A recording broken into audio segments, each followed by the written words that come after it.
Hey, it's George back with the New Hunter's Guide, the YouTube channel and podcast helping new hunters get started and helping active hunters learn new things. Today I'm going to do a review for you guys on the Cabelas MT050 GORE-TEX Parka right here and the GORE-TEX Bibs. Now before I get into the specifics on these, I need to tell you a little bit about the story of why I chose these particular two pieces of gear. So I was in the market to get some super serious cold weather gear, and that's what these are for, the coldest of the cold. They're the coldest weather gear that Cabelas makes.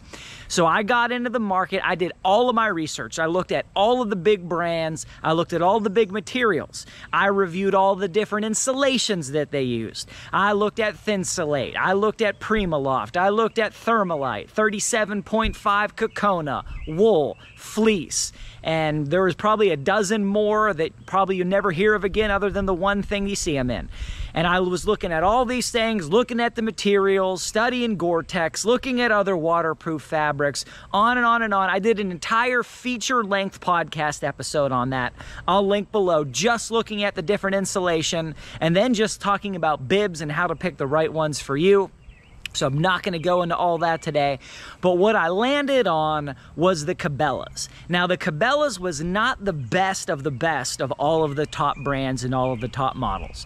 There's some other big ones out there that may indeed be better. Sitka, for example, First Light, they make some great stuff.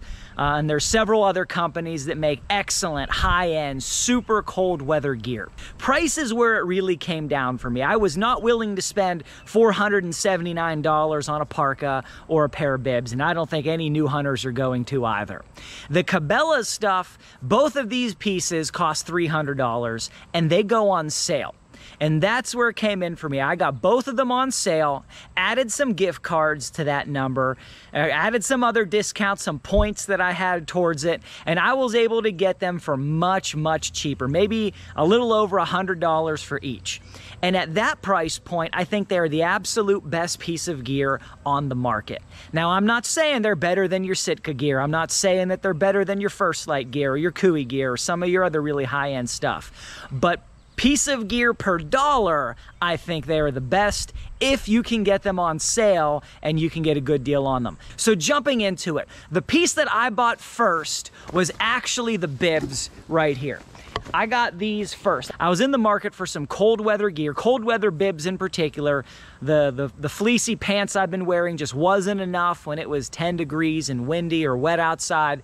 I just needed something better. I had already built my first and second set of gear out really, and just finally wanted to invest in some super cold weather gear. The main reason was I just kept getting sick because I was out so long getting so cold. I decided it was time to invest.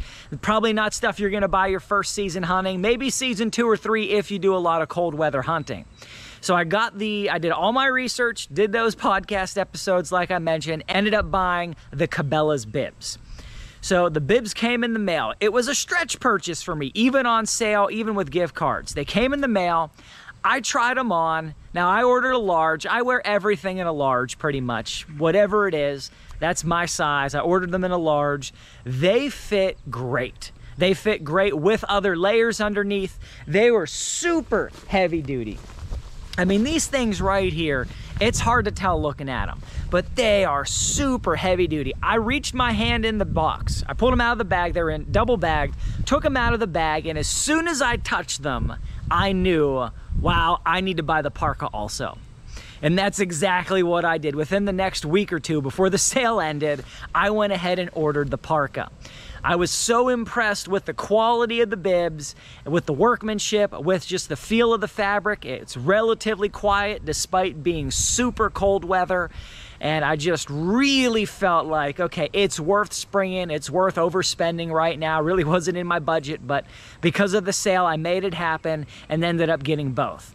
And that worked really well for me because I've ended up using the parka a lot more than the bibs. The bibs I use for super cold weather whitetail hunting. The parka I used for the same, but I also ended up using the parka for duck hunting a lot of days when it was cold, rainy, windy, and all of that. Works amazing for those conditions. In fact, maybe even better than for deer hunting because I rarely deer hunt in the rain, and these are both waterproof. So getting down to the specifics, both of these have Thinsulate insulation, and they're mapped to different degrees of Thinsulate depending on the place of the garment. So if you don't understand how Thinsulate works, and almost nobody does, myself among those, until much more recently when I was doing all this research, spending weeks and weeks and weeks doing research and studying, Thinsulate, when you buy a garment with Thinsulate, you are not buying the amount of Thinsulate in the garment. So for example, you get a pair of boots that has, 1,600 grams of Thinsulate. And then you get a pair of gloves that has maybe 600 grams of Thinsulate. Now that pair of gloves, it weighs a few ounces. There's no way that you've got, half a kilo of Thinsulate in this stuff. Whereas the boots, they don't weigh even enough to have that much Thinsulate in them. But what it is, it's a number of grams per square meter. All right, so if you get a shirt or a jacket or a coat or something like these that have in the body 200 grams of Thinsulate, that's not saying there's 200 grams spread out through this big coat or these bibs. That's saying that per square meter of fabric, as you go around it, that's the thickness of the Thinsulate in the piece. So you've got 200 grams in the body, I think 150 in the hood, 150 or so in the arms, and different degrees in different places to allow for more or less mobility and warmth where you need it the most. That's what it means. So a pair of boots doesn't have 1.6 kilos of Thinsulate in it. They have the thickness of Thinsulate, however much is in the boots, of that gram per square meter. And that's why a pair of gloves can have a high Thinsulate number, because it's grams per square meter, not that weight of Thinsulate in the garment. So with that said, that brings a lot of apples to apples when you're comparing insulation across brands and across garments. So both of these have around 200 grams in the thickest parts of the body. And what I've found from that is them to be exceptionally warm. Now they have a fleece interior. They're fleece lined on the inside. They've got fabric, then they've got the Thinsulate insulation, then they've got the GORE-TEX layer, and then they have the outer protective layer on top of the GORE-TEX that gives you that soft but protected fabric that's not going to get snagged and tear and not be waterproof anymore. So are they warm? They are almost too warm. It really needs to be cold for you to wear these and be comfortable. I sat some really cold days, one day leaning against a log caked in snow and ice, because that was my spot. Literally leaned up against, I'm touching the icy log, the snow-covered log that had caked on top of it all day. And by the end of the day, the snow and the ice was not melted, my jacket was not wet, I was not cold. It was an outstanding barrier. I've hunted with this in the weather, I've hunted in the rain.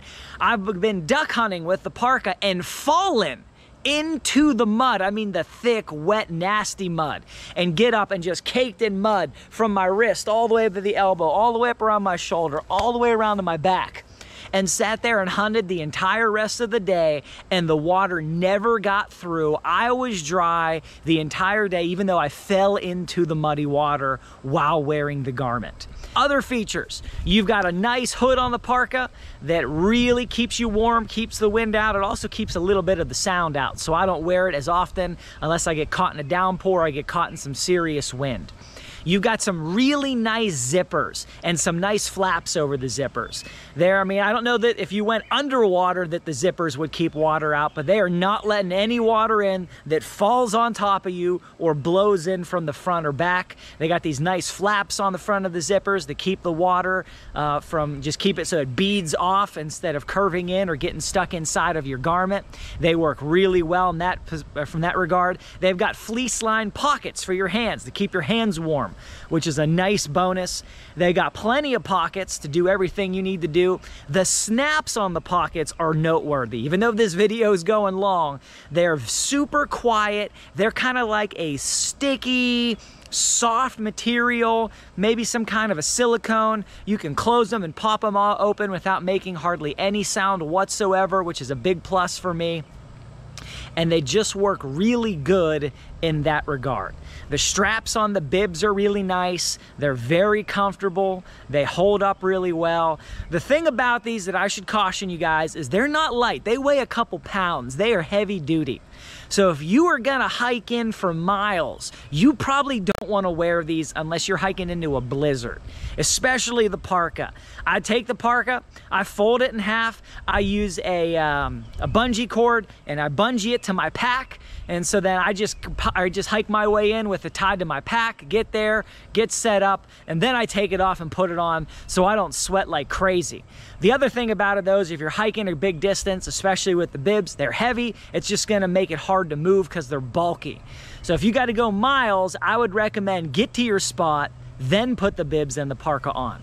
If you only gotta walk in a few hundred yards, it's fine. You go slow anyway in the morning, you take your time. Another really nice feature is on the back, the hole that the safety harness goes through. It has a zipper there, so if you're not in a tree stand, you can zip that closed, and it can pour down rain on top of you, and you're not getting any water into your back. Other pros, the bibs have double zipper, top to bottom, so that you can more easily use the facilities in the woods. That's kind of convenient. The pattern, I really like the pattern. I think it's a great pattern. Supposedly there's all sorts of marketing research and animal biology and whatever that went into it. You know, everybody says that about their pattern, but I like it. It seems to blend in well. It works good for me for everything that I've used it for so far. And what are the negatives? Okay, so the bibs do not have zippers that go all the way up and down the sides. That's a positive for some people. It's a little bit of a negative for me because it makes it harder to put them on once you get to your spot. You've got to take your boots off to put them on.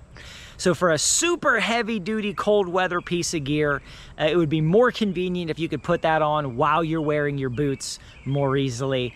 I know why they didn't put them all the way up, because I think it's probably a little warmer if you don't have the zippers all the way up, but I think that little bit of convenience would have helped there. The other thing is there are these top pockets on the front that are just too high. It's just you're putting your hands in up here. They're just too high to be used for hand warming pockets. They've got the fleece on the inside to be used for hand warming pockets, and I've not found a situation where it's comfortable to use those for that. So that doesn't work well for me. They've got other hand warming pockets which are just perfect, but those ones not so good. The only other negative really would be the weight and the bulk, just because they do have some weight and they do have some bulk, but they are super cold weather. I mean, as cold as it gets gear. These aren't things you'll be wearing in the early season. They're not things you're likely to be wearing, especially in early archery season. They are cold weather gear, and they are super cold. Now, they're not really more bulky or heavier than, say, for example, the Sitka gear. I reviewed that stuff, touched it, put it on, looked at it, considered it. I don't think the Cabelas is really any bulkier or any heavier than that.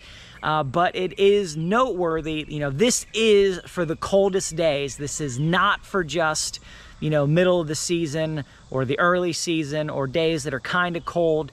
There's just a lot there. And if that's what you want, which is what I wanted, then it's perfect. If you really do want a mid-weather piece of gear, then you should get a mid-weather piece of gear. This is the super cold gear. All right, so to sum it up, is it warm? Super warm. Is it durable? I found it to be very durable. Is it waterproof? Very waterproof. I've yet to get a drop inside of it. Can you clean it up well? Does it come out of the wash well? Are you able to do? Absolutely. Comes out great. Is it worth the money?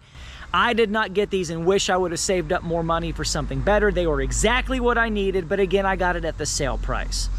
So you got to weigh that, the pros and the cons. The best thing I could tell you to do, try on some different stuff. Don't just read reviews, touch it, put it on, then look at the reviews, look at the science, look at the math, look at whatever else you want to look at.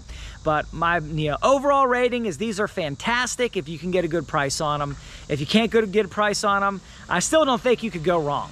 So I hope this is helpful for you guys. Make sure you check out the website, newhuntersguide.com. For all sorts of other episodes, different gear reviews, and of course 160 some podcast episodes at this point. Give me a thumbs up, comment below what do you think. Until next time, I appreciate you guys, and go get them in the woods.